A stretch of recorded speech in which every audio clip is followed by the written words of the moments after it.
No niin, eli aloitetaan tästä eteisestä. Täällä nyt mitä ihan hirveä siistiä nyt on. Kaikki tavarat vaan.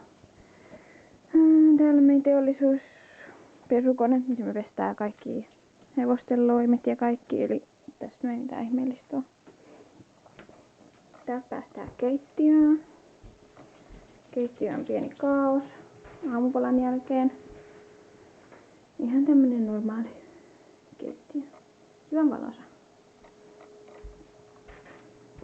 Tässä on tämmönen joku välitila, mistä nyt löytyy vähän kaikkea sekaista. Ja sitten, no mä en tiedä mikä tää tila oikein on. Ruokasalit se periaatteessa näyttää, mutta ei tätä kyllä oikein koskaan käytetä. Eli tässä on vaan vähän tämmöstä koreilua. NS.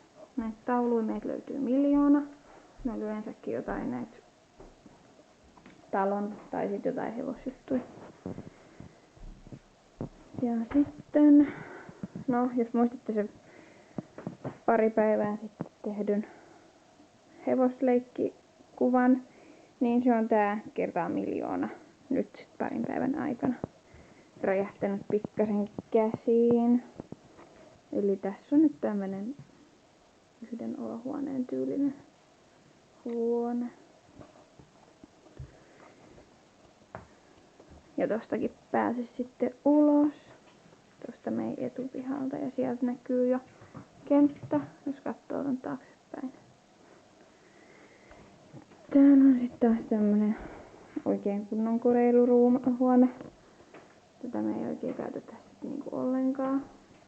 Eli tää nyt vaan pysyttelee täällä tämmösenä nättinä oleskelupaikkana, jos joku täällä oleskelisi, mutta kukaan ei täällä oleskele, joten täällä on yleensä vaan ovet kiinni ja tällaista. Ja siinä on meidän koira. Heippa Polli!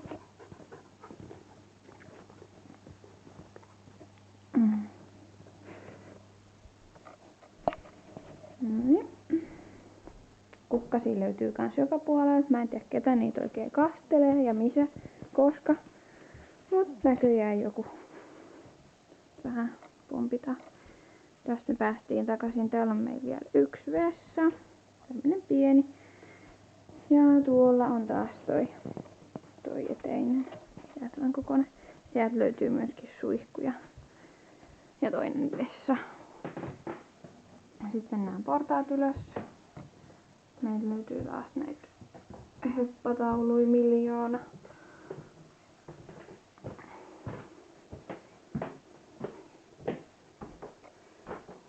Täältä päästään sitten tämmöiseen olohuone / työhuone / kirjastohuoneeseen. Täällä me katsottiin eilen telkkua. Kadonneen jäljillä ruotsiksi. Tää löytyy, siinä näkyy meidän koko tila, eli me ollaan nyt sitten tuolla ylhäällä.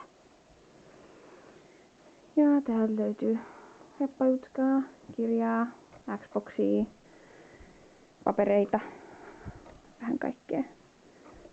Jos mennään katsomaan, niin täältä pääsee sitten tähän ulos parvekkeelle. Tuolla kaukana näkyy hepsuja. Jos tästä nyt jotain näkyy. Ja no siellä joku häntä heiluu. Ainakin. Tuolla on meidän grillikatos, toi punainen. Tuolla sitä ei ole kertaakaan käytetty.